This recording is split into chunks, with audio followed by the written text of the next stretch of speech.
자기야, 계산하고 와. 우린 밖에서 기다릴게. 시어머니 될 분이 가족들과 450만 원어치를 먹고는 말했어요. 그냥 우리 부모님께 인사드리는 거야. 너무 걱정하지 마. 남자친구는 약속 장소로 가는 내내 나를 안심시켰다. 고급 레스토랑에 모인 사람은 총 15명, 계산서는 450만 원이 나왔다. 남자친구의 어머니는 나를 쳐다보며 말했다. 아가씨가 계산해. 우린 밖에서 기다릴게.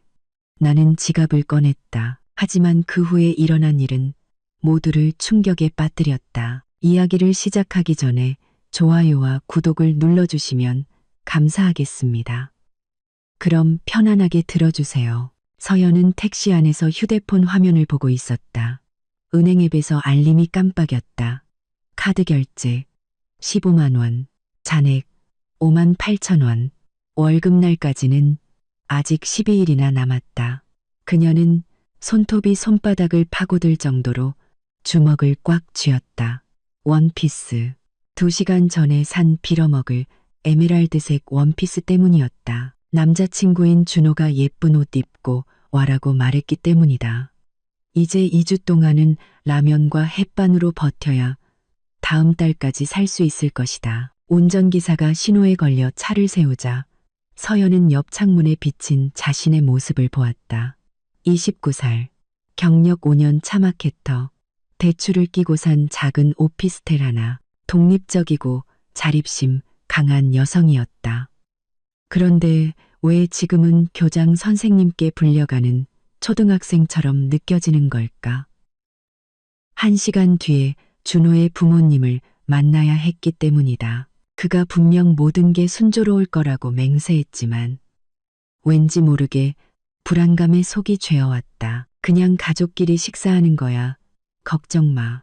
어젯밤 그녀가 뭘 입고 어떻게 행동해야 할지 5번이나 물었을 때 그가 한 말이었다. 서연은 그 대화를 똑똑히 기억했다.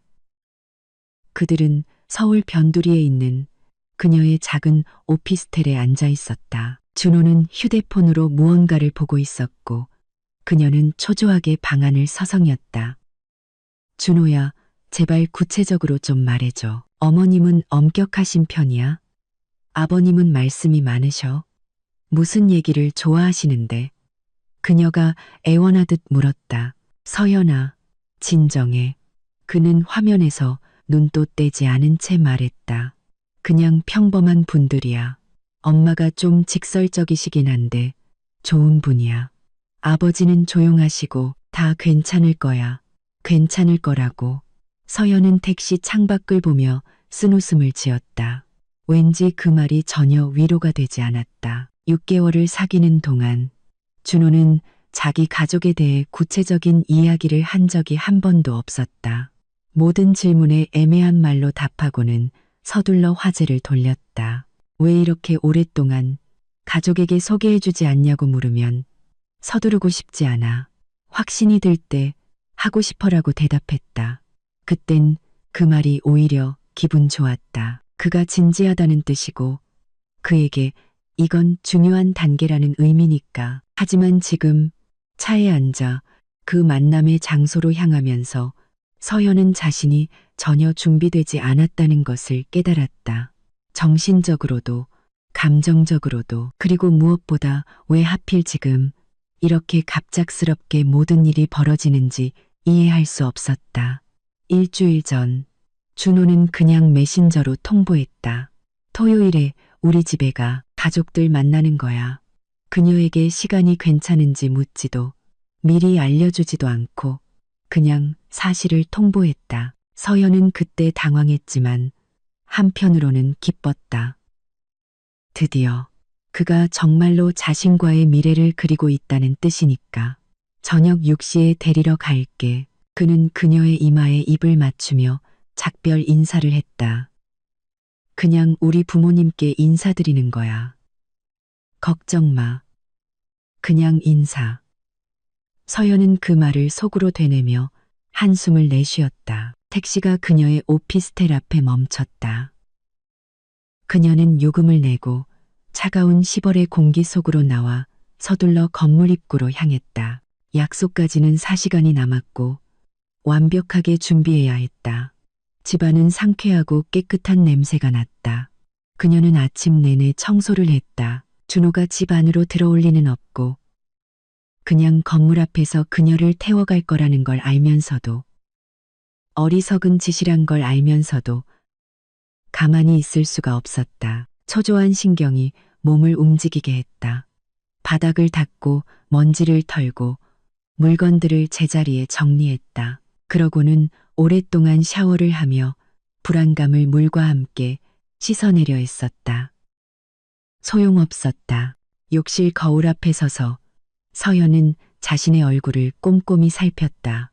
예쁘장하지만 미인은 아니었다. 평범한 동양인의 외모, 짙은 갈색 머리, 쌍꺼풀 없는 눈, 오똑한 코, 도톰한 입술. 몸매는 날씬했고 키는 165cm으로 평균이었다. 특별할 것 없었다. 하지만 준호는 그녀를 좋아했다. 그녀가 예쁘다고 자주 말했다. 물론 최근 2달간은 칭찬이 점점 줄어들긴 했지만 서연은 화장을 시작했다.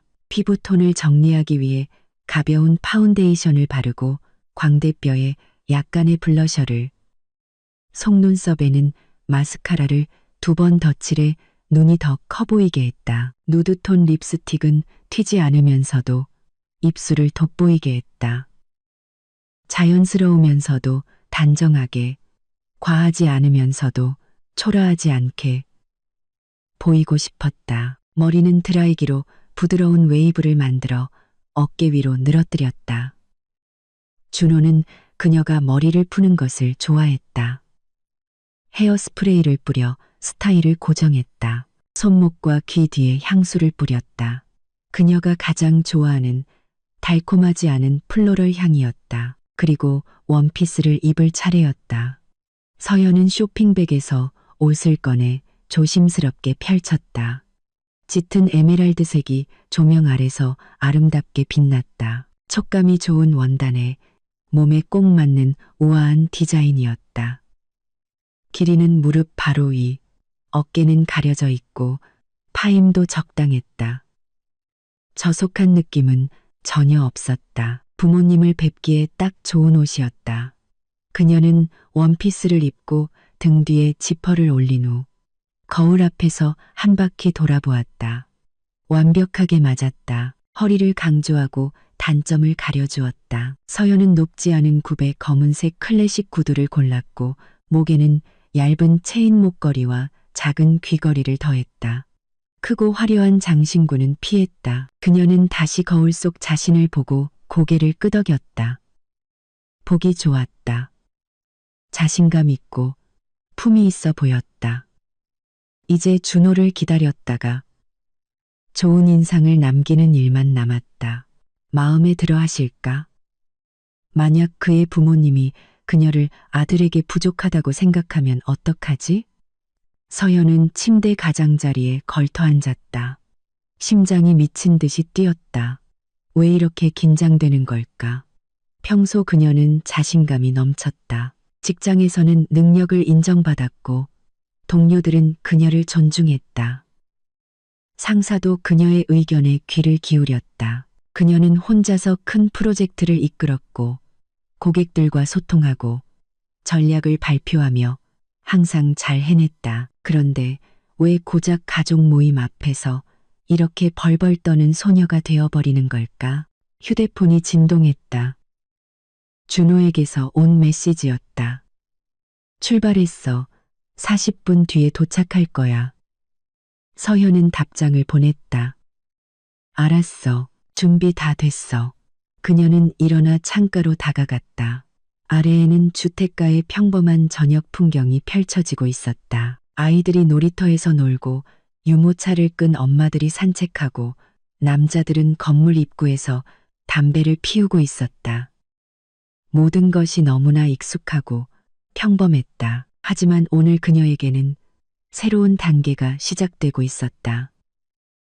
어쩌면 가장 중요한 단계일지도 모른다. 준호. 그들은 6개월 전 지인들의 모임에서 만났다. 서연은 동료와 함께 갔고 준호는 친구들과 함께 왔다. 친구들과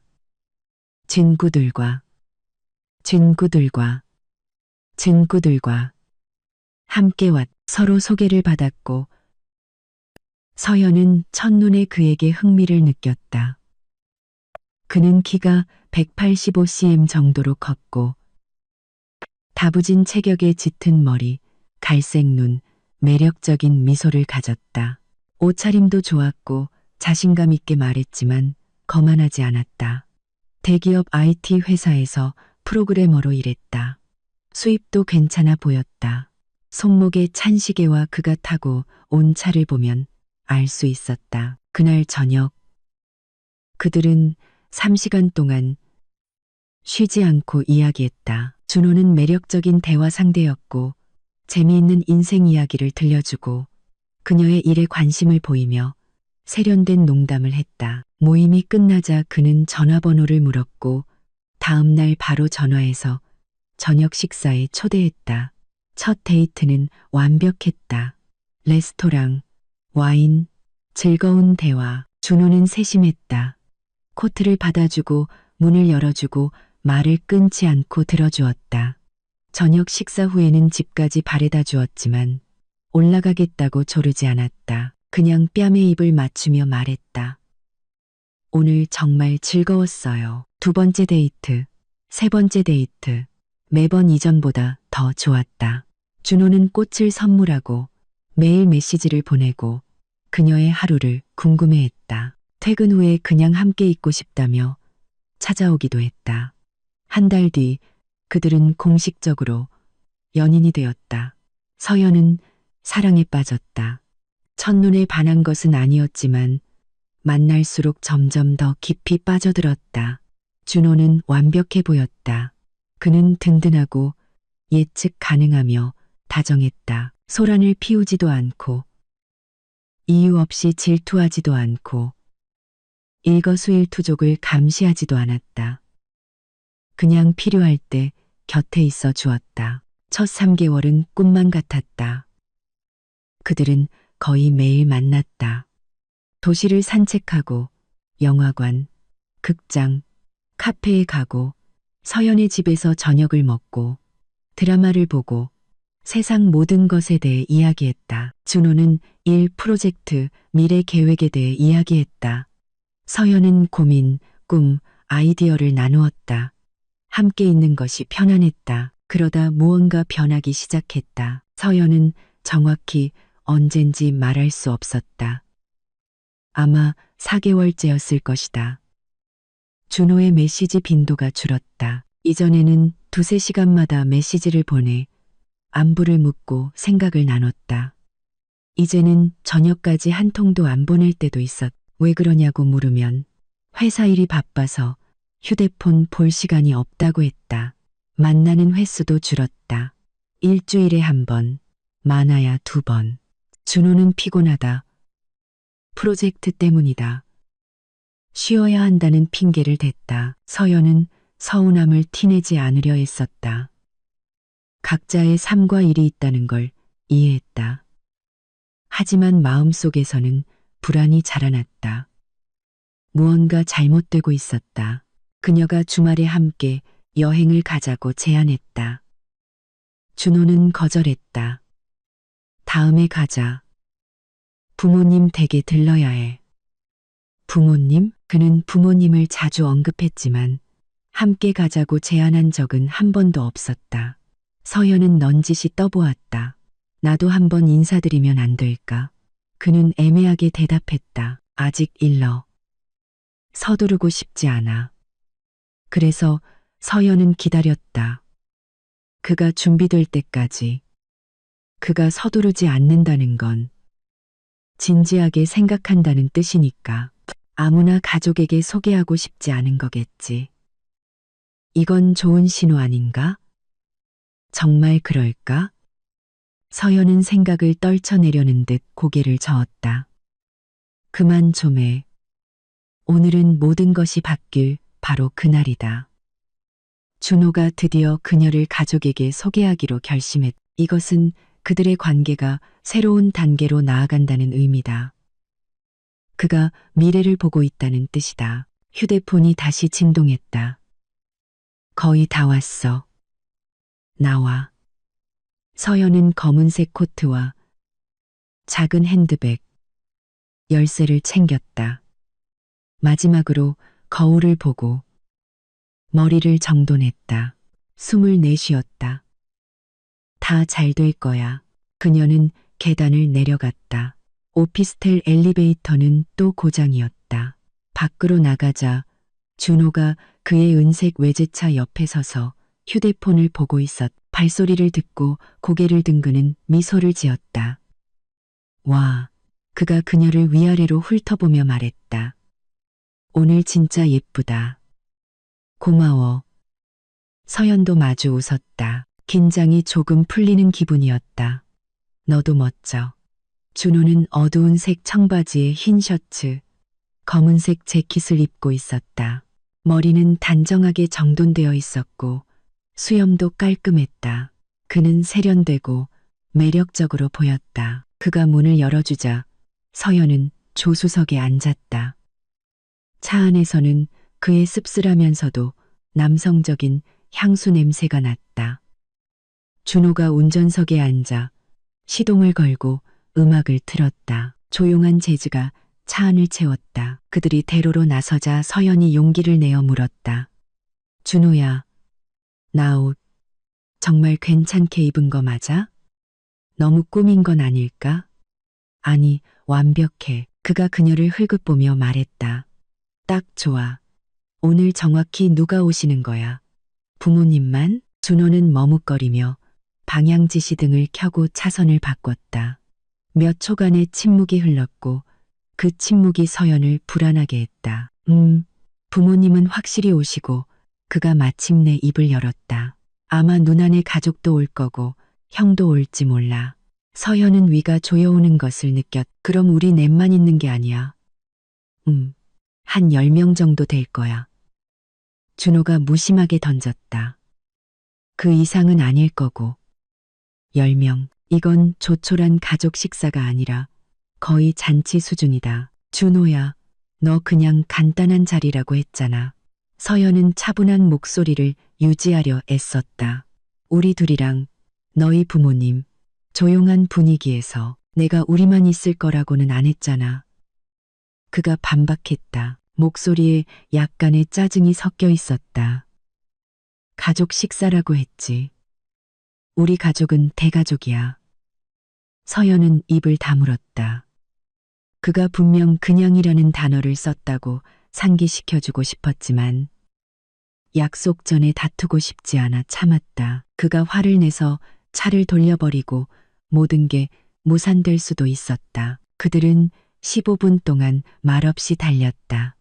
준호는 음악에 맞춰 손가락으로 운전대를 두드리며 도로를 주시했다. 서연은 창밖을 보며 마음을 진정시키려 썼다. 10명, 괜찮아. 무섭지 않아. 그냥 자연스럽게 행동하고 질문에 답하고 미소 지으면 돼. 다 잘 될 거야. 차가 도심으로 향했다. 서연은 익숙한 동네를 알아보았다. 강남, 청담동, 명품 매장, 고급 레스토랑, 오피스 빌딩이 즐비한 곳. 그녀는 이곳에 거의 와본 적이 없었다. 이곳의 물가는 그녀의 예산과 맞지 않았다. 우리 어디 가는 거야? 그녀가 물었다. 레스토랑. 준호가 짧게 대답했다. 서연은 미간을 찌푸렸다. 무슨 레스토랑? 너희 부모님 댁에서 식사하는 거 아니었어? 내가 언제? 그저께 네가 말했잖아. 우리 집으로 와. 엄마가 오리구이 해놓으실 거야 라고. 준호는 마치 기억을 더듬는 듯 인상을 썼다. 엄마가 레스토랑이 더 편하겠다고 하셨어. 그가 마침내 말했다. 요리하고 치울 필요도 없고 분위기도 더 좋잖아. 근데 왜 미리 말 안 했어? 서연아, 복잡하게 생각하지 마. 그의 목소리에 피곤함이 묻어났다. 어디서 만나든 그게 무슨 상관이야. 사람이 중요하지. 서연은 다시 침묵했다. 차이는 컸다. 집에서는 편안하게 있을 수 있고, 나 자신으로 있을 수 있다. 레스토랑에서는 체면을 차리고, 매너를 지키고, 식기를 올바르게 사용해야 한다. 게다가 레스토랑은 전혀 다른 분위기였다. 차가라 벨라라는 간판이 걸린 건물 앞에 멈췄다. 서연은 그 이름을 들어본 적이 있었다. 잡지에 소개되곤 하는 고급 레스토랑 중 하나였다. 이곳의 평균 식사 비용은 1인당 10만 원부터 시작했다. 여기야? 그녀가 속삭이듯 물었다. 응. 준호가 시동을 끄고 그녀를 돌아보았다. 준비됐어? 서연은 레스토랑을 바라보았다. 커다란 창문을 통해 호화로운 인테리어, 크리스털 샹들리에, 새하얀 식탁보, 정장을 입은 웨이터들이 보였다. 준호야, 여기 엄청 비싸잖아. 그녀는 참지 못하고 말했다. 저녁 식사 비용이 대충 얼마나 나올까? 그가 의아한 표정으로 그녀를 보았다. 그걸 왜 알아? 부모님이 내실 거야. 이미 다 주문해 놨어. 서연은 안도의 한숨을 내쉬었다. 물론이지. 부모님이 초대했으니 부모님이 내시는 게 당연하지. 늘 그런 식이었다. 쓸데없는 걱정을 했다. 알았어. 그녀는 미소를 지으려 애썼다. 가자. 그들이 차에서 내렸다. 차가운 10월의 바람이 서연의 머리를 헝클어뜨렸고 그녀는 서둘러 머리를 정돈했다. 준호가 그녀의 팔짱을 꼈고 그들은 입구로 향했다. 문 앞에서는 제복과 흰 장갑을 낀 도어맨이 그들을 맞이했다. 그는 고개를 끄덕이며 문을 열어주었다. 안에서는 비싼 향수, 커피, 그리고 무언가 고급스럽고 맛있는 냄새가 났다. 조용한 클래식 음악이 흐르고 있었다. 홀은 절반 정도 차 있었다. 테이블에는 정장과 드레스를 입은 사람들이 조용히 대화를 나누거나 메뉴를 보고 있었다. 지배인으로 보이는 흠잡을 데 없는 검은 정장을 입은 40대 남자가 다가왔다. 이준호 고객님. 그가 능숙한 미소로 물었다. 네, 준호가 고개를 끄덕였다. 일행분들께서 기다리고 계십니다. 이쪽으로 오시죠. 그는 돌아서서 홀 안쪽으로 향했다.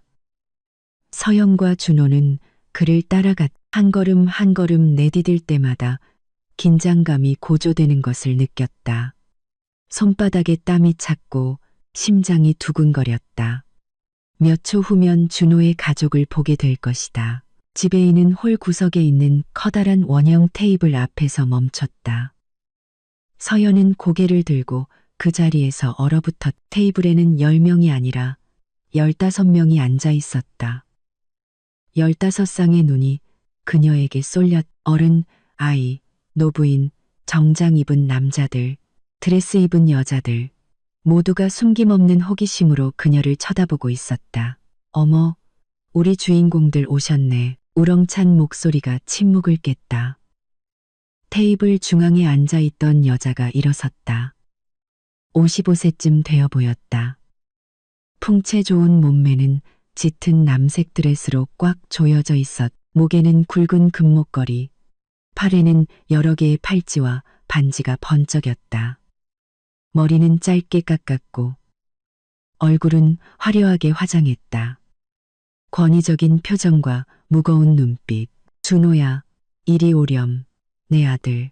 그녀가 두 팔을 활짝 벌렸다. 준호는 순순히 앞으로 다가가 그녀에게 안겼다. 서연은 핸드백 손잡이를 손가락 마디가 하얘질 정도로 꽉 쥔 채 서 있었다. 그럼 이 아이가 네가 말한 서연이구나. 여자는 아들을 놓아주고 그녀에게로 돌아섰. 이리 오렴. 아가씨. 부끄러워 말고. 서연은 억지로 한 걸음 앞으로 내딛고 악수를 청하기 위해 손을 내밀었다. 안녕하세요. 처음 뵙겠습니다. 여자는 내민 손을 무시하고 대신 서연을 힘껏 껴안아 부드러운 가슴에 파묻히게 했다. 강한 향수 냄새가 코를 찔렀다. 나는 박미숙, 준호 엄마란다. 그녀가 서연을 놓아주며 말했다. 그리고 여기는 그녀가 테이블을 손으로 휘저으며 말했다. 우리 식구들이지. 서연은 재빨리 모인 사람들을 훑어보았다. 박 여사 옆에 앉은 머리가 벗겨진 50대 남자는 준호의 아버지일 것이다. 그는 무심하게 서연에게 고개를 끄덕이고는 다시 메뉴를 들여다보았다. 아버지 옆에는 30대 초반의 젊은 여자가 앉아 있었다. 아름답고 세련됐지만 거만한 표정을 짓고 있었다. 짙은 머리는 우아한 번으로 묶여 있었고 화장은 완벽했으며 드레스는 비싸 보였다. 누나구나. 서연은 직감했다. 그녀 옆에는 회색 정장을 입은 남자, 아마도 그녀의 남편, 그리고 아이 둘이 있었다. 10살짜리 남자아이와 7살짜리 여자아이. 둘 다 휴대폰에 코를 밟고 있었다. 그 옆에는 준호와 닮았지만 더 나이가 많고 덩치가 큰 남자, 형이 앉아 있었다. 그 옆에는 피곤한 얼굴의 통통한 여자와 13살쯤 되어 보이는 지루한 표정으로 빵을 씹고 있는 10대 남자아이가 있었다. 테이블 끝에는 흰머리를 쪽진 할머니와 서연이 누구인지 전혀 알 수 없는 중년 남자 3명이 앉아 있었다. 앉아라, 앉아. 박 여사가 자신 바로 맞은편 테이블 중앙의 빈 2자리를 가리키며 명령했다. 서연은 다리가 후들거리는 것을 느끼며 의자에 주저앉았다. 준호가 옆에 앉았. 그녀는 도움을 바라는 눈으로 그를 쳐다봤지만 그는 아무 일도 없다는 듯 메뉴만 보고 있었다. 여기요. 박 여사가 손가락을 튕겼다. 흰 셔츠에 검은 조끼를 입은 젊은 남자가 메뉴판을 들고 즉시 테이블로 다가왔다. 네, 손님, 와인 리스트 가져오고 박 여사가 명령했다. 그리고 이거. 그녀는 메뉴판을 보지도 않고 손가락으로 가리켰다. 이거랑 이것도. 전부 다 인원수대로. 서연은 무엇을 주문하는지 보려고 했지만 메뉴판은 이미 닫혀 있었다. 알겠나? 박 여사가 물었다. 네, 바로 준비해드리겠습니다. 웨이터가 고개를 끄덕이고 서둘러 자리를 떴다. 박 여사가 몸을 서연 쪽으로 완전히 돌렸다. 자, 이야기 좀 해보렴. 아가씨, 준호가 그러는데 마케터라고? 네. 서연은 자신감 있게 말하려고 했었다. 광고 대행사에서 일하고 있습니다. 브랜드 프로모션이랑 전략 개발을 담당하고 있어요. 재미있겠네. 박 여사가 고개를 끄덕였다. 그래서 그 대행사라는 데서는 돈을 많이 주나? 질문이 공중에 떠올랐다. 테이블의 모든 사람들이 조용해지며 서연을 쳐다봤다. 그녀는 뺨이 붉어지는 것을 느꼈다. 초면에 월급을 묻는 건 실례였다. 무례한 행동이었다. 업계 평균 정도 받습니다. 그녀가 얼버무렸다. 구체적으로 말해봐. 박 여사가 물러서지 않았다. 우린 이제 거의 가족인데. 비밀 같은 거 없어야지. 엄마, 왜 그러세요? 준호가 힘없이 끼어들려 했다. 박 여사가 그를 쏘아보자 그는 즉시 입을 다물었다. 월 280만 원 정도요. 서연이 굴욕감을 느끼며 조용히 말했다. 오, 나쁘지 않네. 나쁘지 않아. 박 여사가 만족스럽게 고개를 끄덕였다. 대단하네. 독립적이고 존경스러워. 서연은 뭐라고 대답해야 할지 몰랐다. 마치 취조를 당하는 기분이었다. 자기 집은 있고 준호 형 옆에 앉아있던 여자가 물었다. 그 피곤한 얼굴에 통통한 여자였다. 네. 서연이 대답했다. 오피스텔이요. 대출은 좀 있지만. 아, 준호의 누나, 그 세련된 미녀가 말했다. 대출. 나라면 엄두도 못 낼 텐데. 그거 수십 년 동안 노예되는 거잖아. 그래도 제 집이잖아요. 서연이 자신을 변호하려 했었다. 월세 내는 것보다는 낫죠. 글쎄, 잘 모르겠네. 누나가 회의적으로 고개를 저었다. 나는 지금 이 순간을 즐기는 걸 선호해서. 남편이 돈을 잘 벌거든. 괜찮은 동네에 방 3개짜리 아파트에서 월세 살아. 집은 나중에 부모님이 사주실 거고. 그렇죠. 엄마? 물론이지. 우리 진아. 박 여사가 딸의 손을 쓰다듬었다. 우리 애들은 다 도와줘야지. 준호도 결혼하면 사줄 거야. 서연은 가슴이 따끔했다. 그럼 준호는 부모님이 집을 사주길 기다리며 월세로 살고 있고, 자신은 월급의 절반을 바쳐가며 대출금을 갚고 있는 거였다. 세상은 왜 이리 불공평할까? 웨이터가 와인을 가져왔다. 3병이었다. 라벨에는 프랑스어가 적혀 있었다. 서연은 와인을 잘 몰랐지만 병 모양만 봐도 비싼 와인이라는 걸 알 수 있었다. 박 여사가 잔을 채웠다. 자, 우리 만남을 위해 건배합시다. 그녀가 잔을 들었다. 준호가 드디어 여자를 데려온 것을 축하하며 우린 녀석이 스님이라도 될 줄 알았지. 테이블에서 웃음이 터져 나왔다. 서연은 억지로 미소를 지으며 잔을 들고 조금 마셨다. 와인은 떨고 독했다. 음식이 나오기 시작했다. 먼저 차가운 전체 요리. 얼음 위에 놓인 굴. 연어 타르타르. 소고기 카르파초. 그 다음엔 새우 샐러드, 게살 샐러드, 트러플 샐러드. 서연은 넘쳐나는 음식을 보며 불안감이 커져만 갔다. 이건 엄청난 돈이 들 것이다. 자, 마음껏 들어요. 사양 말고. 박 여사가 명령했다. 서연은 포크를 들어 새우 샐러드를 맛보았다. 맛있었지만 먹고 싶지 않았다. 긴장감의 위가 꽉 조여 있었다. 테이블의 대화가 활기를 띠었다. 준호의 누나 진아는 별장의 수영장 타일을 이탈리아산으로 주문했다며 자랑했다. 한 묶음에 500만 원이나 했지만 얼마나 예쁠지 기대돼. 그녀의 남편은 맞장구를 쳤다. 준호의 형 준석은 사립학교 학비가 한 달에 200만 원이라며 불평했다. 대낮에 날강도 짓이야.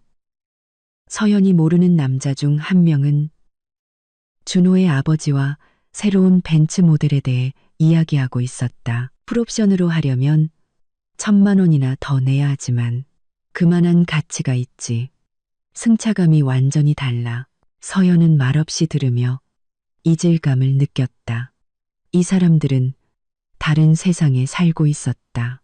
타일값으로 500만 원, 학비로 한 달에 200만 원이 평범한 지출인 세상. 그녀는 한 달에 10만 원을 저축하면 기뻐하는데 요리는 계속해서 나왔다. 메인 요리, 다양한 굽기의 스테이크, 구운 랍스터, 오리 콩피, 크림소스 토끼 요리, 곁들임 요리, 트러플 리조또, 로즈마리 감자, 구운 채소, 소스, 빵, 버터. 아이들은 메인 요리를 다 먹지도 않고 아이스크림을 더 달라고 졸랐다. 박 여사는 무심하게 웨이터에게 손짓했다. 가져와요. 달라는 대로 다 줘요. 와인은 강물처럼 흘렀다. 잔은 계속해서 다시 채워졌다. 서연은 취해서 실언할까봐 조금만 마셨다. 준호는 저녁 내내 말이 없었다. 앉아서 먹기만 하고 가끔 친척들의 말에 고개를 끄덕였지만 스스로는 거의 말을 하지 않았다. 서연은 몇 번이나 그의 눈을 마주치려 했지만 그는 접시나 휴대폰만 쳐다봤다. 준호야, 너희 결혼은 언제 할 거니? 갑자기 할머니, 그 흰머리의 노부인이 물었다. 서연은 그 자리에서 굳었다. 포크가 입으로 가던 길에 멈췄다. 할머니, 아직 일러요. 준호가 중얼거렸다. 이르다니 박 여사가 발끈했다. 내 나이가 32이야. 이제 가정을 꾸리고 애도 낳아야지. 엄마, 서연이 앞에서 꼭 그러셔야 해요? 그가 민망해하며 부탁했다. 뭐가 어때서? 박 여사가 서연에게로 돌아섰다. 너도 아이 갖고 싶지? 서연은 당황했다. 물론 언젠가는 갖고 싶었지만 지금은 아니었다. 이런 분위기에서 논의할 주제가 아니었다. 네, 갖고 싶어요. 그녀가 조용히 대답했다. 그럼 됐네. 박 여사가 만족스럽게 고개를 끄덕였다. 그럼 얘기가 다 됐네. 준호야, 꾸물거리지 마. 놓치기 전에 청혼해. 준호는 알아들을 수 없는 말을 중얼거렸다.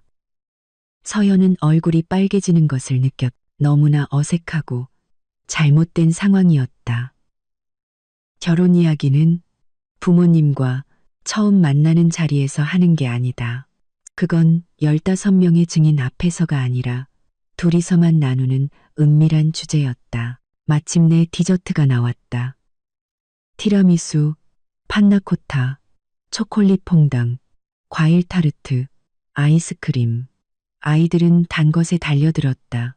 어른들은 천천히 맛을 보았다. 서연은 판나코타를 한 숟가락 떴지만 먹을 수가 없었다. 목에 무언가 걸린 듯 삼키기 어려웠다. 그녀는 몰래 시계를 보았다. 2시간 반이 지났다. 언제쯤 끝날까? 그녀는 집으로 그 저주받은 원피스를 벗고 화장을 지우고 그냥 침대에 눕고 싶은 그녀의 작은 오피스텔로 가고 싶었다. 마침내 저녁 식사가 끝을 향해 가고 있었다. 접시가 치워지고 테이블이 정리되었다. 박 여사는 만족스러운 표정으로 의자 등받이에 기댔다. 자, 즐거운 시간이었네. 그렇지?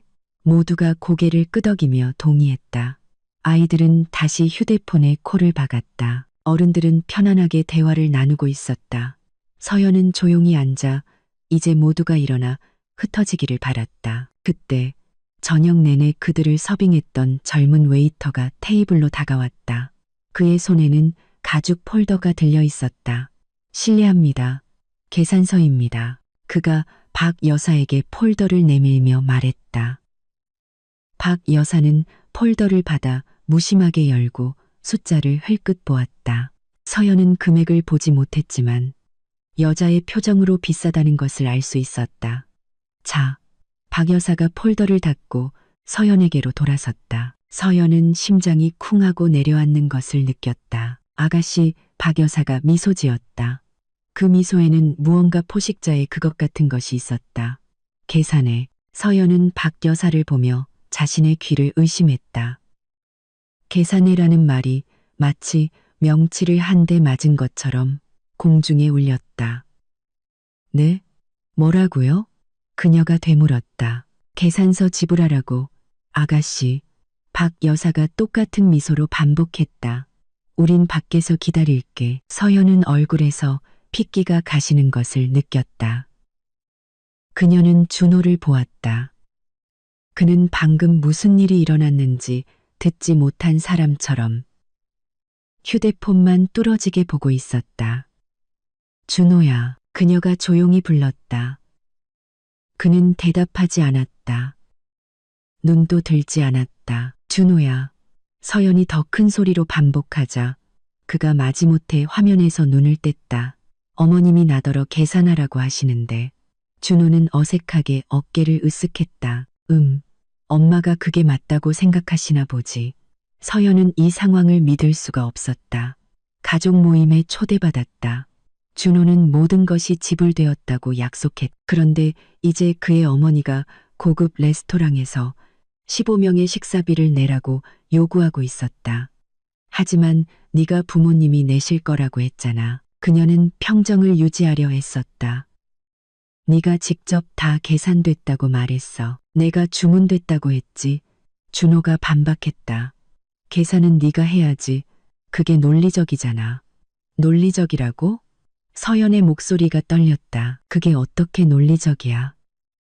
박 여사가 팔꿈치를 테이블에 올리고 손가락을 깍지 낀 채 서연을 무거운 눈빛으로 바라보았다. 아가씨, 넌 내 아들의 아내가 될 자리를 노리고 있잖니.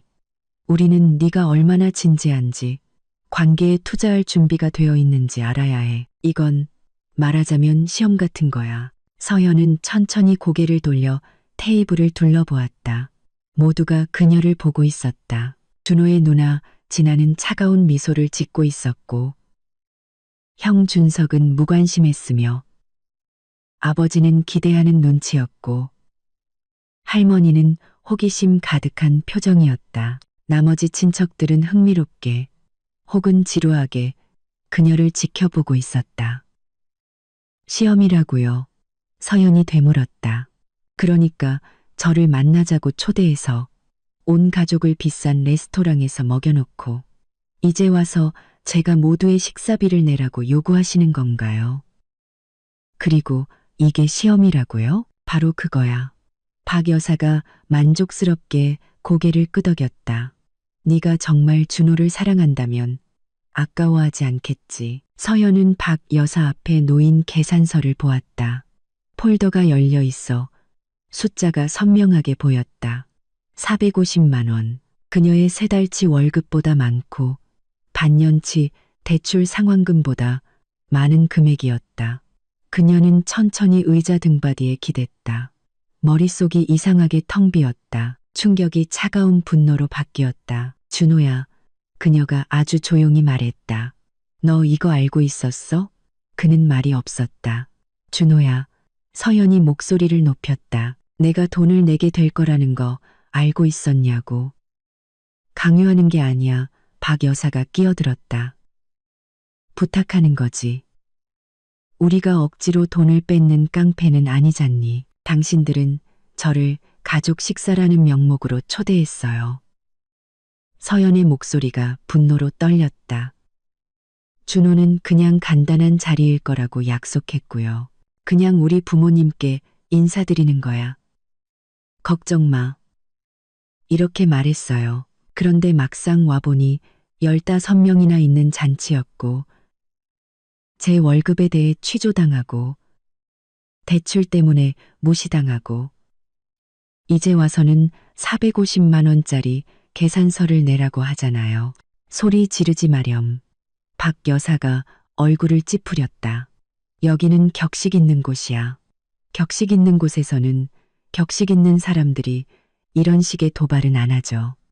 서연은 더 이상 참지 않았다. 옆 테이블 손님들이 돌아보기 시작했다. 웨이터들이 서로 눈짓을 주고받았다. 서연은 그걸 봤지만 상관없었다. 서연아, 들어봐. 준호가 말을 시작하려 했다. 아니, 네가 들어. 그녀가 그에게 휙 돌아섰다. 너는 내내 나한테 거짓말을 했어. 관계를 진지하게 생각해서 부모님께 소개하는 걸 서두르지 않는다고 했지. 사실은 나를 이 서커스에 끌어들이려고 준비하고 있었던 거잖아. 우리 가족을 서커스라고 부르지 마. 준호의 목소리가 차가워졌다. 그럼 뭐라고 불러야 하는데요? 서연이 일어섰다. 당신들은 돈을 뜯어내려고 저를 속여서 여기로 데려왔어요. 뜯어내다니 말이 너무 심하네. 준호의 누나 진아가 입술을 비틀었다. 우린 그냥 네가 우리 가족이 될 자격이 있는지 알아보려는 것뿐이야. 자격이요? 서연이 웃음을 터뜨렸다. 웃음소리가 히스테리하게 들렸다. 진심이세요? 당신들 변덕의 마지막 남은 돈까지 바칠 준비가 되어 있어야 당신들 가족이 될 자격이 있는 사람이라고 생각하시는 거예요?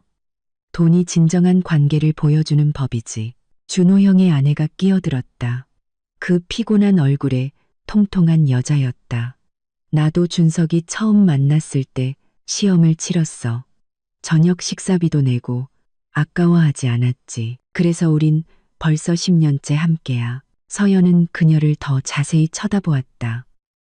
피곤한 얼굴, 생기 없는 눈, 테이블에 다른 여자들의 화려한 옷차림에 비해 초라한 원피스. 이 가족과 10년, 그리고 이게 그 결과였다. 저는 그런 삶을 원하지 않아요. 서연이 말했. 그럼 돈을 안 내겠다는 거니? 박 여사가 다그쳐 물었다. 그녀의 목소리에 강철 같은 냉기가 서려 있었다. 안 내겠다고는 안 했어요. 서연이 테이블에서 핸드백을 집어들었다. 생각 좀 해볼게요. 오, 생각을 해보시겠다? 진아가 비웃었다. 그럼 네가 생각하는 동안 우리는 여기서 계속 앉아 있으라고? 가셔도 돼요. 서연이 차갑게 대답했다. 생각이 필요하다고 말씀드렸잖아요. 아니, 아가씨. 그건 안 되지. 박 여사가 일어섰다. 지금 계산하든가 아니면 네가 우리한테 안 맞는다는 걸로 알든가. 서연은 온몸이 꽉 조이는 것을 느꼈다. 최후 통첩. 무례하고 냉소적인 최후 통첩이었다. 그녀는 준호를 보았다. 그는 빈 접시를 보며 앉아 있었다. 그녀를 보호하지도 편들어주지도 않고 그냥 앉아 있었다. 준호야. 그녀가 마지막으로 불렀다. 뭐라고 말 좀 해봐. 그가 고개를 들었다. 그의 눈에는 사랑도 미안함도 없었다. 오직 차가운 기대감뿐이었다. 준비가 안 됐다면 어쩔 수 없지. 그가 어깨를 으쓱했다.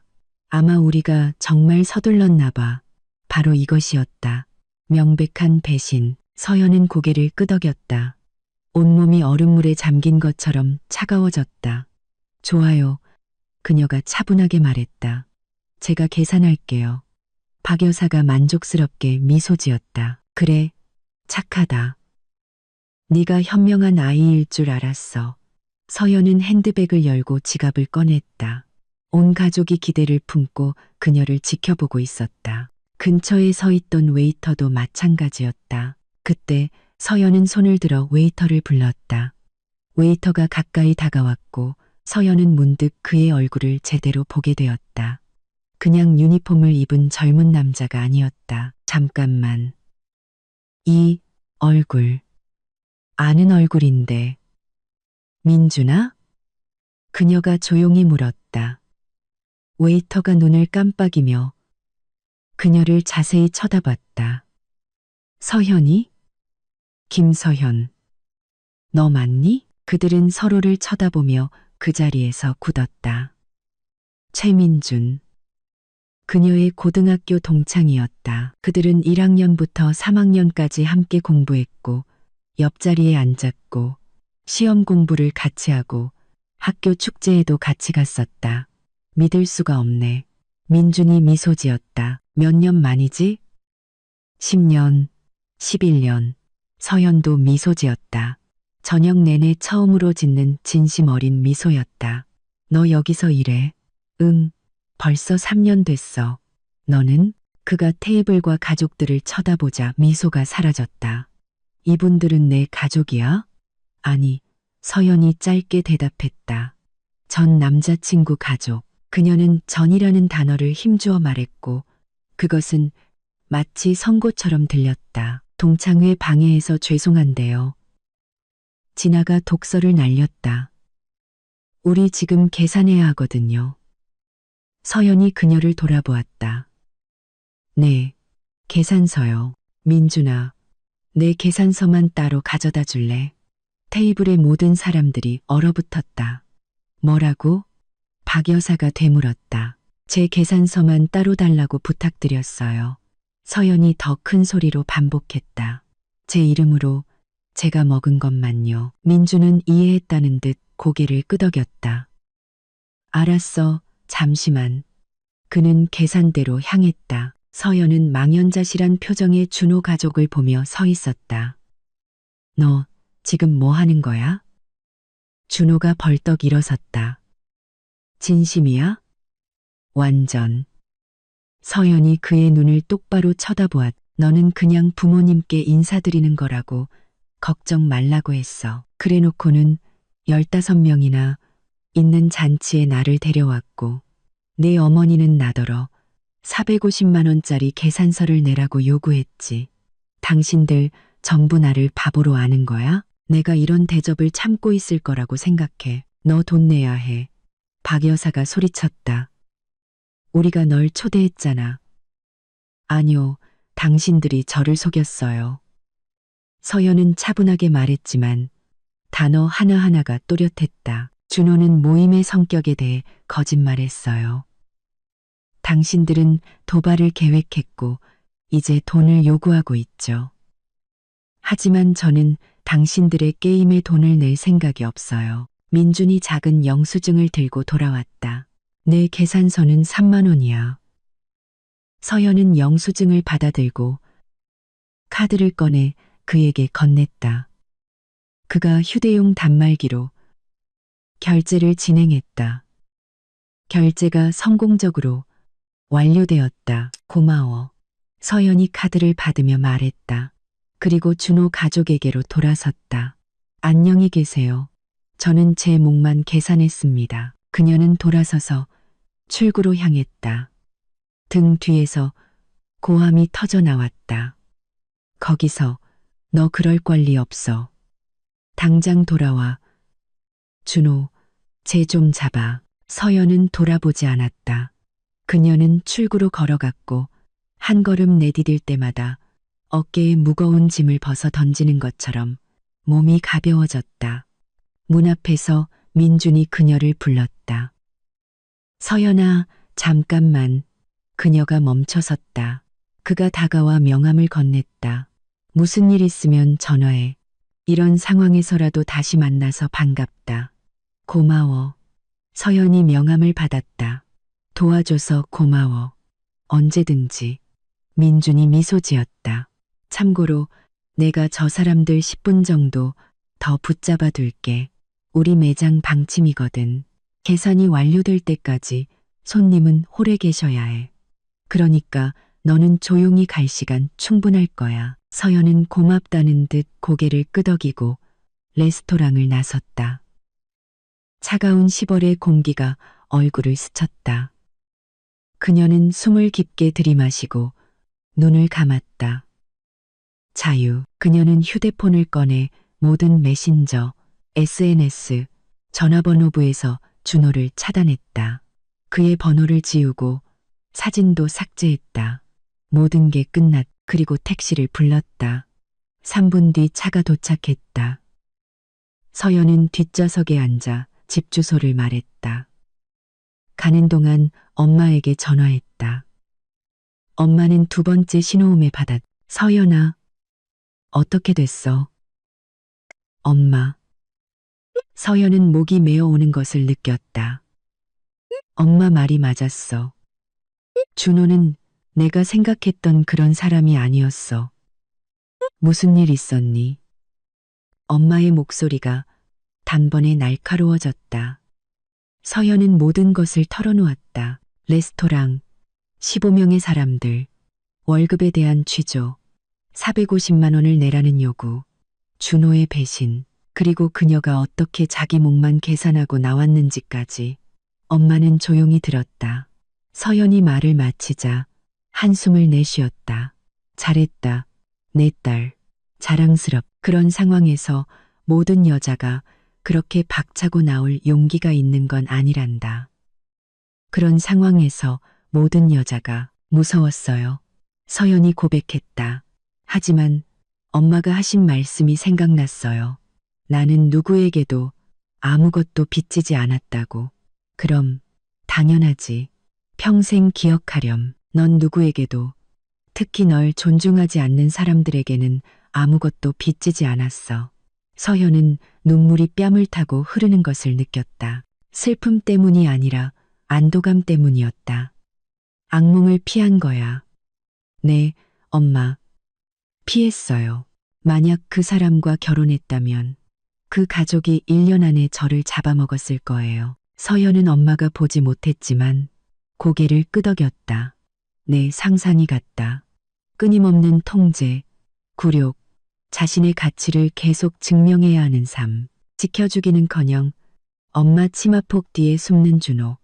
규칙을 강요하는 폭군 같은 시어머니. 업신여기는 눈으로 쳐다보는 친척들. 고마워요, 엄마. 경고해 주셔서. 네가 스스로 깨달았다는 게 중요하지. 내일 와. 제대로 이야기하자. 네가 좋아하는 파이 구워 놓을게. 꼭 갈게요. 그들은 전화를 끊었다. 택시가 서연의 오피스텔 앞에 멈췄다. 그녀는 요금을 내고 나와 4층까지 계단을 올라가 문을 열었다. 집은 조용하고 아늑했다. 서울 변두리에 작은 대출 낀 오피스텔이지만 그녀 자신의 것이었다. 자신의 노동으로 벌었고 누구에게 선물 받거나 부모님이 사준 것이 아니었다. 서연은 구두를 벗고 15만 원짜리 저주받은 에메랄드색 원피스를 벗어 옷장에 걸었다. 다시는 입지 않을 것이다. 오늘 그녀가 얻은 교훈을 상기시켜주는 기념물로 걸어두자. 그녀는 세수를 하고 화장을 지우고 편안한 잠옷으로 갈아입었다. 침대에 누워 이불을 끌어당겼다. 창밖에서는 밤의 서울이 소음을 내고 있었다. 익숙한 소리였다. 휴대폰이 진동했다. 서연은 휴대폰을 집어들었다. 모르는 번호로부터 온 메시지 알림이 보였다. 열어보았다. 이준석입니다. 준호 형. 당신 정말 무례하게 굴었어. 우리 레스토랑에 붙잡혀서 계산해야 했어. 온 가족이 돈을 긁어모아 겨우 냈다고. 창피한 줄 알아. 후회하게 될 거야. 서연은 읽고 피식 웃으며 메시지를 삭제하고 번호를 차단했다. 쓰고 싶은 만큼 쓰라지 상관없었다. 또 다른 메시지가 왔다. 준호의 누나 진아였다. 네가 똑똑한 줄 알아? 너 같은 애들 많이 봤어. 준호는 너보다 훨씬 좋은 여자 만날 거고 넌 내 대출 낀 집에서 혼자 늙어 죽을 거야. 삭제, 차단.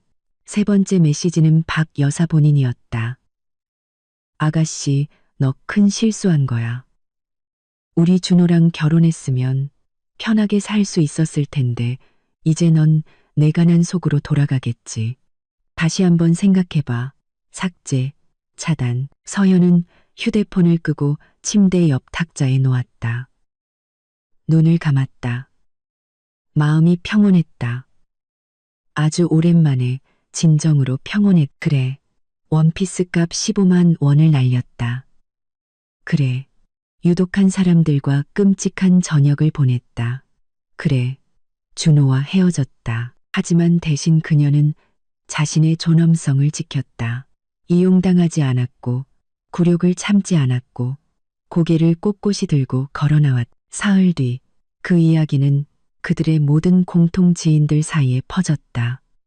서연이 회사에 있을 때 그 운명적인 만남 전에 함께 점심을 먹었던 동료 지영에게서 메시지가 왔다. 서연아, 너랑 준호 씨 얘기 인터넷에 다 퍼진 거 알아? 그 사람 누나가 SNS에 글 올렸어.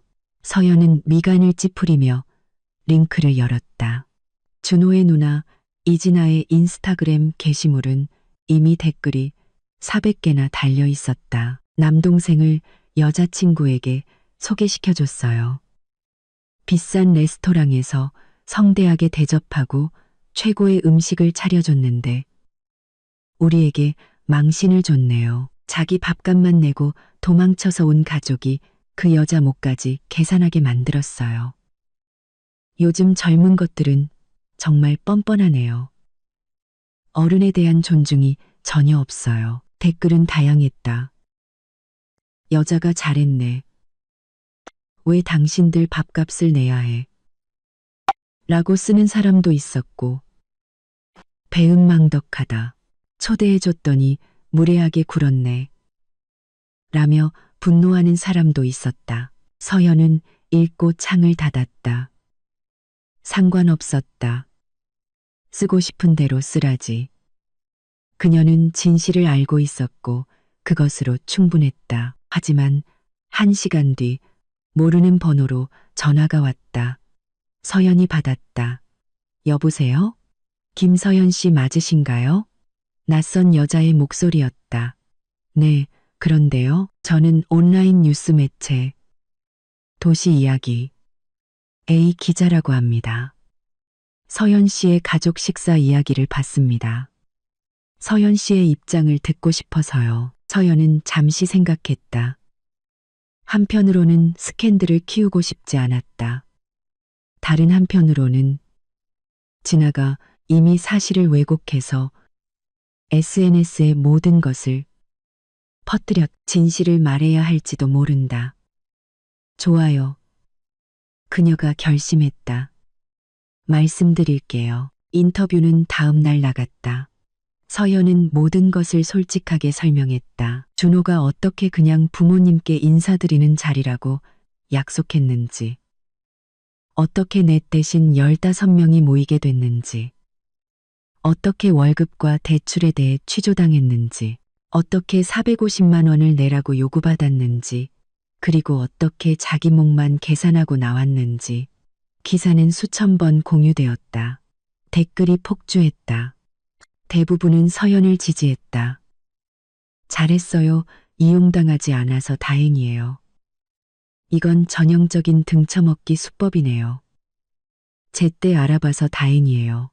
저도 비슷한 경험 있어요. 남자친구 부모님이 시험이라면서 자기들 휴가 비용을 내라고 하더라고요. 저도 똑같이 거절했어요. 비판하는 사람들도 있었지만 소수였다. 그리고 이틀 뒤 서연에게 민준, 그 동창생 웨이터에게서 연락이 왔다. 안녕, 잘 지내? 소식 하나 전해줄게. 그 이준호 씨 가족, 우리 레스토랑 더 이상 못 와. 스캔들 터진 후에 경영진이 블랙리스트에 올렸어. 자기들 평판 망쳤다고 보상 요구하려 했다는데 우리 매장에 CCTV 녹화 영상이 다 있거든. 박 여사님이 요리 주문하는 거랑 나중에 너한테 계산 요구하는 장면까지 다 찍혔어. 결국 출입 금지당했지. 정의는 살아있네. 서연은 미소 지었다. 그들이 어떤 식으로든 대가를 치렀다는 사실이 기뻤다. 그녀는 답장했다. 알려줘서 고마워. 너는 어때? 일은 괜찮아? 그들은 저녁 내내 메시지를 주고받았다. 알고 보니 민주는 야간 대학에 다니면서 웨이터로 일하고 있었다. 호텔 경영을 공부하며 자신만의 작은 카페를 여는 것이 꿈이었다. 부모님과 함께 살며 돈을 모으고 있었다. 그는 유쾌하고 솔직하며 재미있는 대화 상대였다. 언제 한번 만나자 그가 제안했다. 그냥 친구로 영화나 전시회 보러 가자. 몇 년 동안 못 봤는데 할 얘기 많잖아. 좋아. 서연이 동의했다. 그들은 일주일 뒤에 만나 현대미술 전시회에 갔고 아늑한 카페에서 커피를 마시며 수다를 떨고 웃고 학창 시절을 회상했다. 민주는 세심한 청자였다. 그는 준호에 대해 묻지도 압박하지도 않고 그냥 곁에 있어 주었다. 서연은 가벼움을 느꼈다. 긴장도 게임도 없었다. 그냥 오랜 친구와의 좋은 시간이었다.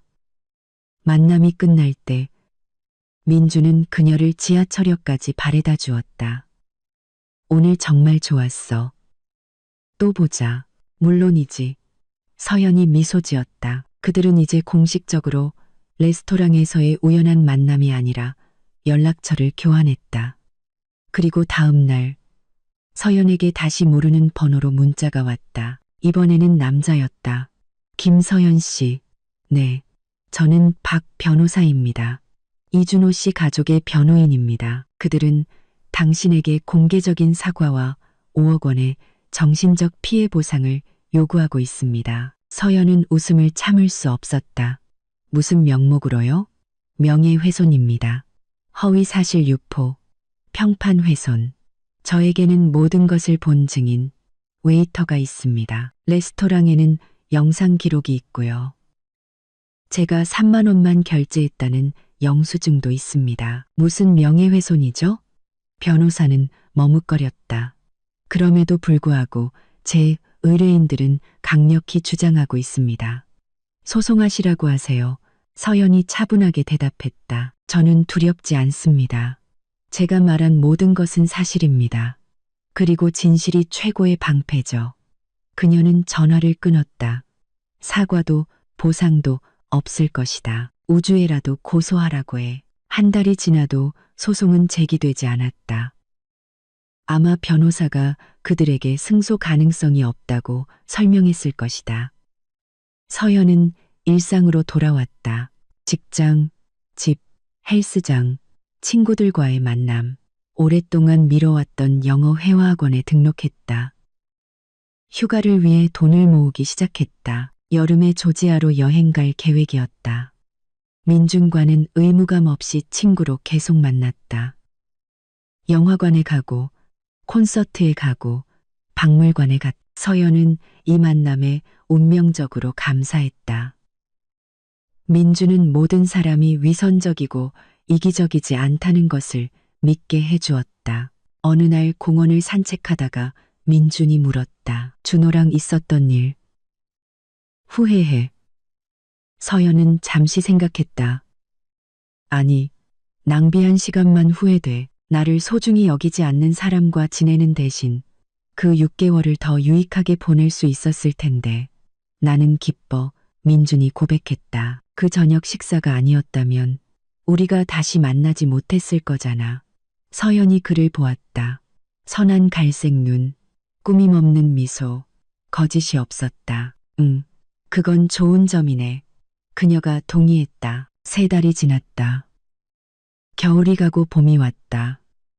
서연은 직장에서 승진했다.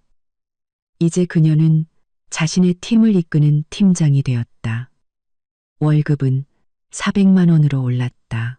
대출금 상환이 그렇게 두렵지 않았다. 작은 사치를 부릴 여유도 생겼다. 민준과의 우정은 어느덧 그 이상으로 발전했다. 그는 서두르지 않았고 압박하지 않았고 그냥 곁에서 지지하고 보살펴 주었다. 그리고 어느 날 서연은 자신이 진짜 사랑에 빠졌다는 것을 깨달았다. 준호에게 느꼈던 것과는 달랐다. 환상도 콩깍지도 없이 그냥 좋은 사람을 보고 그와 함께 있고 싶었다. 그들은 4월에 공식적으로 연인이 되었다. 한강변을 따라 걸었다. 민준이 그녀의 손을 잡았을 때 서연은 평온함을 느꼈. 격정적인 감정도 황홀경도 아닌 모든 것이 올바른 방향으로 가고 있다는 차분한 확신이었다. 한 달 뒤 민주는 그녀를 부모님께 소개했다. 집에서 4명이서 조촐한 저녁 식사를 했다. 그의 어머니는 직접 빚은 만두를 끓여주셨다. 아버지는 재미있는 농담을 하셨다. 그들은 서연을 따뜻하게 맞아주었다. 취조도 시험도 없이 그냥 아들에게 좋은 여자가 생겼다는 사실에 기뻐했다. 있잖아, 서연의 집으로 돌아오는 길에 민준이 말했다. 우리 부모님은 항상 말씀하셨어. 가족은 시험하는 곳이 아니라 받아들이는 곳이라고. 현명하신 분들이네. 서연이 미소 지었다. 그리고 초여름, 그녀에게 예상치 못한 사람에게서 메시지가 왔다. 준호의 형수, 그 불행했던 저녁 식사 자리에 앉아있던 피곤한 얼굴의 여자였다. 서현 씨, 안녕하세요. 준석 씨 아내, 영미예요. 고맙다는 말을 하고 싶어서요. 그때 제가 시험을 통과했고 돈이 아깝지 않았다고 말했을 때 저는 거짓말을 하고 있었어요. 제 자신과 모두에게요. 사실 저는 지난 10년 동안 매일 후회했어요. 그냥 인정하기가 두려웠을 뿐이에요. 서현 씨의 행동을 보고 다르게 살 수도 있다는 걸 알았어요. 꼭 참아야만 하는 건 아니라는 걸요. 저 이혼 소송 걸었어요. 아들 데리고 나와서 새 직장도 구했고요. 소박하게 살지만 행복해요. 10년 만에 처음으로 하녀가 아니라 사람으로 사는 기분이에요. 고맙습니다. 서연은 메시지를 읽고 가슴이 따뜻해지는 것을 느꼈다. 그녀의 이야기가 다른 누군가에게 도움이 되었다는 것. 어쩌면 이 모든 것이 헛되지 않았을지도 모른다. 그녀는 답장했다. 영미 씨, 힘내세요. 결심하신 것 정말 대단해요. 행복과 힘을 기원할게요. 여름의 서연은 정말로 민준과 함께 조지아로 여행을 갔다. 그들은 트빌리시를 거닐고 하차푸리를 먹고 와인을 마시고 산을 감상했다. 가볍고 즐겁고 좋았다. 우리가 만나서 정말 다행이야. 어느 날 저녁 그들이 호텔 발코니에 앉아 석양을 보며 민준이 말했다. 나도 다행이야. 서연이 그에게 기댔다. 정말 다행이야. 있잖아. 때로는 나쁜 일이 좋은 결과로 이어지기도 해. 그가 생각에 잠겨 말했다. 그 저녁 식사가 아니었다면 우리는 그냥 과거의 동창으로 남았을 거야. 내 말이 맞아. 서연이 고개를 끄덕였다. 그래도 그 관계에서 제때 결혼하기 전에 아이를 갖기 전에 나를 구해준 운명에 감사해. 내가 만약 준호랑 결혼했다면 어땠을지 상상이 나가. 상상하고 싶지 않아. 민준이 그녀의 정수리에 입을 맞췄다. 네가 강한 사람이어서 다행이야. 서연은 미소 지었다.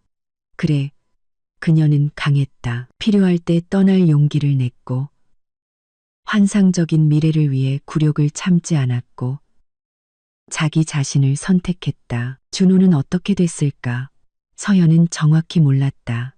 공통 지인들을 통해 건너들은 바로는 그가 제3자를 통해 몇 번이나 그녀에게 연락하려 했다고 한다. 해명할 기회를 달라고 부탁했지만 서연은 거절했다. 해명할 것은 없었다. 모든 것이 이미 명백했다.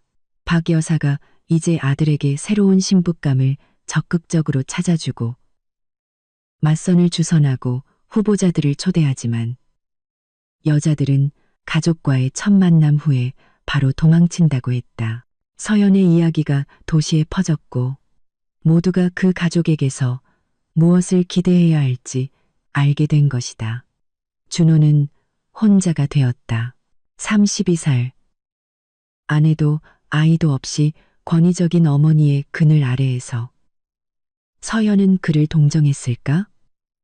아니. 그는 그 레스토랑에서 선택을 했다. 여자친구 대신 어머니를 선택했다.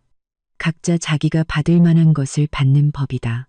가을의 서연은 그 저녁 식사 1주년을 기념했다. 1년 전 그녀는 택시에 앉아 초조해하며 준호의 가족을 만나러 가고 있었다.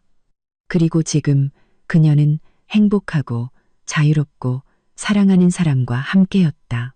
민준이 자기 집에서 저녁을 준비했다. 레스토랑이 아닌 집에서 메뉴는 간단했다.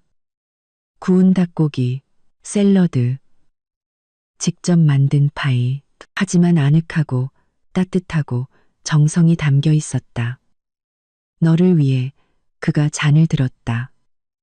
너의 용기와 강인함을 위해, 우리를 위해 서연이 고쳐 말했다. 우리가 만난 것을 위해 그들은 잔을 부딪히고 마셨다. 서연은 인생이 얼마나 이상하게 짜여 있는지 생각했다. 때로는 행복을 찾기 위해 고통을 겪어야 한다. 올바른 사람을 만나기 위해 잘못된 사람을 잃어야 한다. 그녀는 라벨라에서의 그 저녁을 결코 잊지 못할 것이다. 테이블에 앉은 15명. 450만 원짜리 계산서. 준호의 배신. 하지만 이제는 분노 없이 회상했다. 그냥 교훈으로 존중받지 못하는 것을 참아서는 안 된다는 교훈. 다른 사람의 편안함을 위해 자신을 희생해서는 안 된다는 교훈. 때로는 떠나는 것이 약함이 아니라 강함이라는 교훈. 무슨 생각해? 민준이 그녀의 멍한 시선을 알아채고 물었다. 그냥. 서연이 미소 지었다.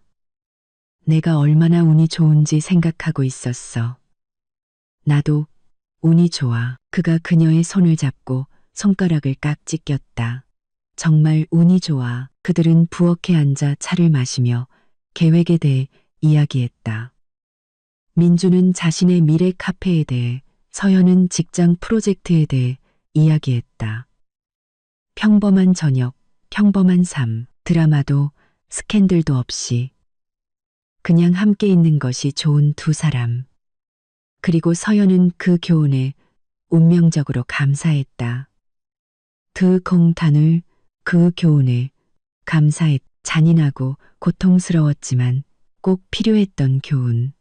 그 교훈은 그녀에게 자신을 소중히 여기고 더 낮은 것에 만족하지 않고 존중을 요구하는 법을 가르쳐 주었다. 그리고 위험 신호를 보는 법도. 애매한 대답, 비밀스러움, 가족의 울타리 안으로 들이기를 꺼리는 태도. 이 모든 것이 준호에게 처음부터 있었지만 그녀는 알아채지 못했다. 알아채고 싶지 않았다. 사랑에 빠져 눈을 감아버렸던 것이다. 또 반년이 지났다. 서영과 민주는 함께 살기 시작했다. 괜찮은 동네에 방 2개짜리 아파트를 얻어 그들의 취향대로 꾸몄다. 민주는 자신의 카페를 열었. 작고 아늑하며 가정적인 분위기였다. 서연은 마케팅과 홍보를 도왔다. 사업은 잘 되었다. 어느 겨울 저녁 그들은 눈 덮인 공원을 걷고 있었다. 민준이 갑자기 멈춰서서 서연을 돌아보았다. 물어볼 게 있어. 뭔데? 그녀가 미소 지었다. 그가 주머니에서 작은 상자를 꺼내 열었다. 안에는 작은 보석이 밝힌 소박한 은반지가 있었다. 서연아, 나는 부자가 아니야. 너한테 1캐럿 다이아몬드를 사줄 수도 없고 엄청난 프러포즈를 해줄 수도 없어. 하지만 널 사랑하고 평생 너와 함께하고 싶어. 나랑 결혼해 줄래? 서연은 반지를 그의 진심 어린 눈을 보며 심장이 행복으로 가득 차는 것을 느꼈다. 그녀가 말했다. 당연하지. 민준이 그녀의 손가락에 반지를 끼워주고 그녀를 껴안고 빙글빙글 돌았다. 그들은 공원 한가운데 서서 입을 맞추고 웃었다. 눈이 그들의 어깨 위로 내렸다. 새로운 삶의 시작처럼 하얗고 깨끗하게. 결혼식은 봄에 올렸다. 소박하고 가족적인 분위기였다. 20명의 가장 가까운 사람들만 초대했다. 서연의 부모님, 민준의 부모님, 친구들, 동료들. 레스토랑은 단순하지만 쾌적한 곳으로 골랐다. 메뉴는 맛있었지만 사치스럽지 않았다. 서연은 단순하고 우아한 흰 드레스를 입었다.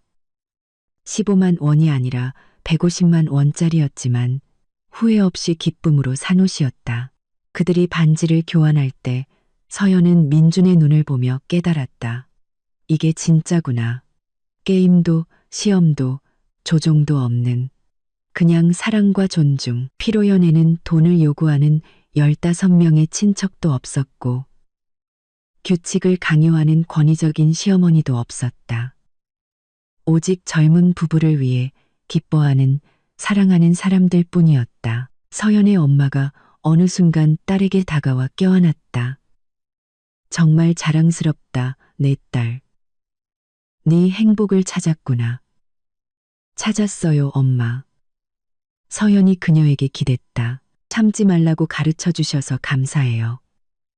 그게 인생에서 가장 중요한 교훈이었어요. 엄마가 그녀의 이마에 입을 맞췄다. 항상 기억하렴. 저녁은 눈 깜짝할 사이에 지나갔다. 춤, 웃음, 건배, 축하. 서연은 자신이 제자리에 올바른 사람 곁에 올바른 사람들 사이에 있다는 것을 느꼈. 그리고 도시의 다른 한편에서는 준호가 월세방에 앉아 SNS 피드를 넘기다가 웨딩드레스를 입은 서연의 사진을 발견했다. 그는 오랫동안 사진을 쳐다보다가 앱을 닫고 휴대폰을 껐다. 박 여사는 그날 그에게 5번이나 전화했다. 또 다른 신부감 후보에 대해 논의하러 오라고 재촉했. 준호는 전화를 받지 않았다. 어머니에게도 시험에도 이 모든 서커스에도 지쳐 있었다. 어쩌면 너무 늦게 자신이 무엇을 잃었는지 깨달았을지도 모른다. 아니면 변화를 시작하기에 딱 좋은 때였을지도. 하지만 그건 더 이상 서연의 이야기가 아니었다.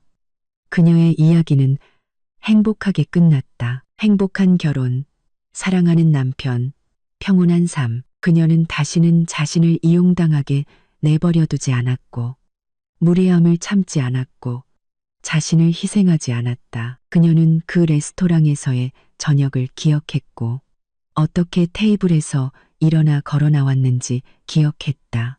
그리고 그 기억은 그녀의 마음을 따뜻하게 그녀가 자기 자신을 선택했기 때문이다. 그리고 그것은 올바른 결정이었다. 그녀가 몇 년이 흘러 서연이 이 이야기를 친구나 지인들에게 들려줄 때면 모두가 놀랐다. 그래서 정말 자기 목만 계산했다고? 정말이야. 서연이 대답했다. 3만 원, 단 한 푼도 더 내지 않았어. 준호가 불쌍하지는 않았어? 아니, 그에게 쓴 시간만 아까웠어. 그리고 그것은 순수한 진실이었다. 서연은 자신의 결정에 대해 단 한 번도 후회하지 않았다. 한 번이라도 두 번째 기회를 줬어야 했나 고민하지 않았다.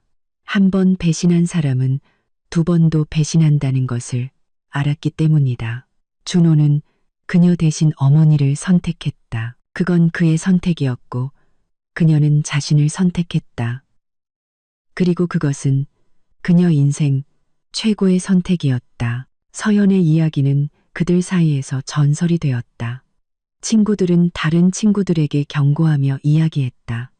조심해.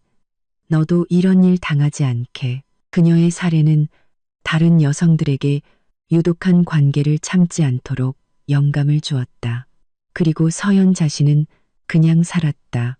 행복하고 평온하게 사랑하는 사람과 함께 일하고 여행하고 계획을 세우며 매일 그 레스토랑에서의 저녁에 운명적으로 감사했다.